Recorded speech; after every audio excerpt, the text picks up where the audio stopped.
തിരഞ്ഞെടുപ്പിന്റെ പ്രചാരണം വലിയ രീതിയിൽ തന്നെ നടന്നുകൊണ്ടിരിക്കുകയാണ്. നമ്മളിപ്പോൾ ഉള്ളത് സുൽത്താൻ ബത്തേരി നിയോജക മണ്ഡലത്തിലാണ്. സുൽത്താൻ ബത്തേരി നിയോജക മണ്ഡലം NDA സ്ഥാനാർത്ഥി AS കവിത നമ്മോടൊപ്പം ഉണ്ട്. അവരുടെ വിശേഷങ്ങൾ നമുക്ക് ചോദിച്ചറിയാം. തെരഞ്ഞെടുപ്പ് ഇങ്ങോട്ട് അടുത്തിരിക്കുകയാണ്. NDA വലിയ രീതിയിലുള്ള പ്രചരണങ്ങളാണ്. നല്ല ആവേശത്തോടെയാണ് പര്യടനങ്ങളൊക്കെ നടക്കുന്നത്. നമ്മളിപ്പോ ഈ നിൽക്കുന്നത് നെന്മേനി പഞ്ചായത്തിലാണ്. ഇവിടെ വന്ന സമയത്ത് നമുക്ക് ഇവര് നമ്മളോട് ആവശ്യപ്പെട്ടത് ഒന്ന് ഈ ഒരു കുടിവെള്ള പദ്ധതി ഒന്ന് വന്ന് കാണണം. IC ബാലകൃഷ്ണൻ ഉദ്ഘാടനം ചെയ്തു പോയിട്ട് ഇത് ഇന്നേ വരെ ഈ ഒരു തുള്ളി വെള്ളം പോലും ഇവർക്ക് കുടിക്കാൻ കഴിഞ്ഞിട്ടില്ല.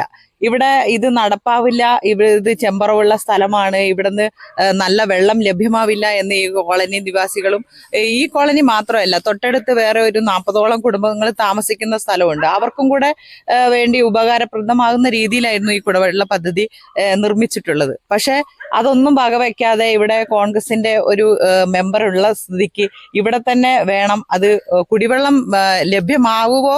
പൊതുവെ നമ്മൾ ഇപ്പൊ ഈ ഒരു അറിയാം, ആസ്പിറേഷൻ ഡിസ്ട്രിക്റ്റ് ആയിട്ട് പ്രധാനമന്ത്രി ഉൾപ്പെടുത്തിയ ആണ് നമ്മുടെ വയനാട് ജില്ല. എന്നിരുന്നാലും അടിസ്ഥാന വികസന സൗകര്യം എന്ന് പറഞ്ഞത് എവിടെയും കാണാൻ കഴിഞ്ഞിട്ടില്ല. വലിയ ദുരിതമാണ് അവർ അനുഭവിക്കുന്നത്. ഇത് പല കോളനികളിലും നമുക്ക് പോകുന്ന സമയത്ത് റോഡിന്റെ കാര്യമാണെങ്കിലും കുടിവെള്ള പദ്ധതി ആണെങ്കിലും വീടിന്റെ കാര്യമാണെങ്കിലും ഒക്കെ കാണാൻ കഴിയുന്നുണ്ട്.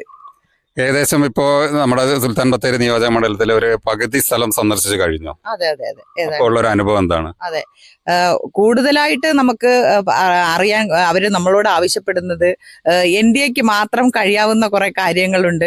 NDA വന്നാൽ അത് നടപ്പിലാകും എന്നുള്ളത് വിശ്വാസത്തിലാണ് നമ്മളോട് അവര് പങ്കുവെക്കുന്നത്. വന്യമൃഗശല്യത്തിന്റെ ഒരു ശാശ്വത പരിഹാരമാണെങ്കിലും രാത്രിയാത്രാ നിരോധനത്തിന് ബദൽ മാർഗമാണെങ്കിലും ഇവിടുത്തെ ആരോഗ്യ മേഖലയാണെങ്കിലും അവര് പങ്കുവെക്കുന്നത് നമ്മളോടാണ്. അത് വിശ്വാസത്തിന്റെ പുറത്താണ്. NDAക്ക് മാത്രമേ സാധ്യമാവൂ എന്നുള്ള വിശ്വാസത്തിന്റെ പുറത്താണ്. വികസനം മാത്രമേ പറഞ്ഞുകൊണ്ട് നമ്മൾ ഈ ഇലക്ഷനെ നേരിടുന്ന ആളായതുകൊണ്ട് അവര് നമ്മളോട് ആവശ്യപ്പെടുന്നത് അവരുടെ ഇത്തരം കാര്യങ്ങളാണ്. അത് NDAക്ക് മാത്രമേ ചെയ്യാൻ കഴിയുള്ളൂ എന്നുള്ള പൂർണ്ണ വിശ്വാസത്തോടെയാണ്.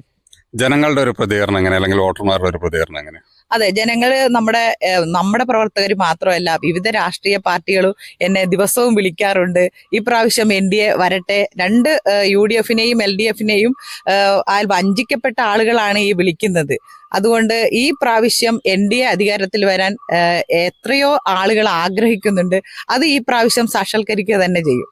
AS കവിതയെ കുറിച്ച് പറയുകയാണെങ്കിൽ എനിക്ക് തോന്നുന്നു ഒരു സാമുദായിക പ്രശ്നം ഉയർത്തി കാണിക്കുന്നുണ്ടോ ഈ ഒരു ഇലക്ഷനിൽ? സാമുദായിക പ്രശ്നം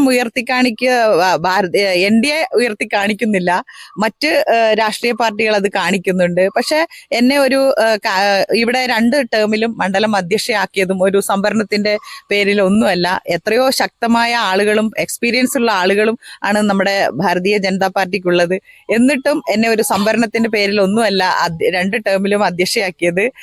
ഈ ഒരു നമ്മുടെ കാൻഡിഡേറ്റിന്റെ ഒരു തെരഞ്ഞെടുപ്പ് സമയത്തും സാമുദായികത്തിന്റെ അടിസ്ഥാനത്തിൽ അങ്ങനെ ഒരു പ്രത്യേകിച്ച് അങ്ങനെ ഒന്നുമല്ല. എല്ലാ സാമുദായത്തെയും ഉൾപ്പെടുത്തിക്കൊണ്ട് അവരെയൊക്കെ കൂട്ടിയോജിപ്പിച്ച് പോകാൻ കഴിയുന്ന ഒരു കാൻഡിഡേറ്റിനെ മാത്രമാണ് അവർ ഉദ്ദേശിച്ചത്. അങ്ങനെ ഒരു വേർതിരിവ് ഇല്ല. കടുത്ത രാഷ്ട്രീയം ഒന്നും നമ്മൾ ആരോപിക്കുന്നുമില്ല. ഈ പ്രാവശ്യം NDAയോടൊപ്പം എല്ലാവരും ഉണ്ടാകണം തന്നെയാണ് നമ്മുടെ ആഗ്രഹം. എന്താണ് നമ്മളെ വോട്ടർമാർക്ക് കൊടുക്കാനുള്ള, അല്ലെങ്കിൽ അവർക്ക് എന്ത് വാഗ്ദാനങ്ങളാണ് എടുത്തു കാണിക്കുന്നത്? നമ്മൾ വികസനം തന്നെയാണ്. നമ്മൾ ആദ്യമേ പറഞ്ഞു, നമ്മൾ വിവാദത്തിന്റെ രാഷ്ട്രീയം ഒന്നും നമ്മൾ നിയോജക മണ്ഡലത്തിൽ പറയുന്നില്ല, വികസനത്തിന്റെ രാഷ്ട്രീയമാണ് പറയുന്നത്. 2 മുന്നണിയാലും വഞ്ചിക്കപ്പെട്ട ആളുകൾക്ക് വികസനം കൊടുക്കുക എന്നതാണ് NDAയുടെ ലക്ഷ്യം. തദ്ദേശ സ്വയംഭരണ സ്ഥാപന തെരഞ്ഞെടുപ്പില് BJP ശക്തമായ, അല്ലെങ്കിൽ NDA ശക്തമായ ഒരു തിരിച്ചുവരവാണ് വന്നിട്ടുള്ളത് പല സ്ഥലങ്ങളിലും. അത് വിജയപ്രതീക്ഷ നൽകുന്നുണ്ടോ? അതെ, അത് വിജയപ്രതീക്ഷ നൽകുന്നുണ്ട്. അത് വിജയപ്രതീക്ഷ നൽകുന്നത് ലോക്സഭാ തെരഞ്ഞെടുപ്പിലാണെങ്കിലും ബൈ ഇലക്ഷൻ ആണെങ്കിലും ഈ തദ്ദേശ സ്വയംഭരണ തെരഞ്ഞെടുപ്പിലാണെങ്കിലും ഇതിന്റെ ഒരു ഗ്രാഫ് ഉയർന്നു തന്നെയാണ് നിൽക്കുന്നത്. അത് ഈ വിജയത്തിലേക്ക് എത്തുമെന്ന് തന്നെയാണ് വിശ്വാസം. 100% വിശ്വാസം? 100% വിശ്വാസമുണ്ട്. ഭൂരിപക്ഷം 25,000-ൽ കൂടും. നമ്മുടെ ഇവർക്ക് കൊടുക്കാനുള്ള ഒരു വാഗ്ദാനം എന്താണ് വോട്ടർമാർ? വിജയിച്ചു വന്നാൽ അവരോടൊപ്പം ഉണ്ടാകും, അവരുടെ വികസന കാര്യങ്ങളിലൊപ്പം ഉണ്ടാകും. NDA എന്നും അങ്ങനെ തന്നെയാണ്. ആ വിശ്വാസം അവർക്കും ഉണ്ട്. എന്തായാലും NDAക്ക് വേണ്ടി മത്സരിക്കുന്ന AS കവിത നല്ല ഒരു പ്രവർത്തക എന്നുള്ള ഒരു പേര് അവര് നിലനിർത്തുന്നുണ്ട്. ഒരുപക്ഷെ ആ ഒരു വിശ്വാസം തന്നെ ആയിരിക്കാം വോട്ടർമാരിൽ നിന്നും പ്രതിഫലിക്കുക എന്നാണ് നമ്മൾ കാണുന്നത്. എന്തായാലും അവർക്ക് എല്ലാ വിജയാശംസകളും നേരുകയാണ്. സുൽത്താൻ ബത്തേരിയിൽ നിന്നും ജയരാജ് ബത്തേരി, ന്യൂസ് 18 വയനാട്.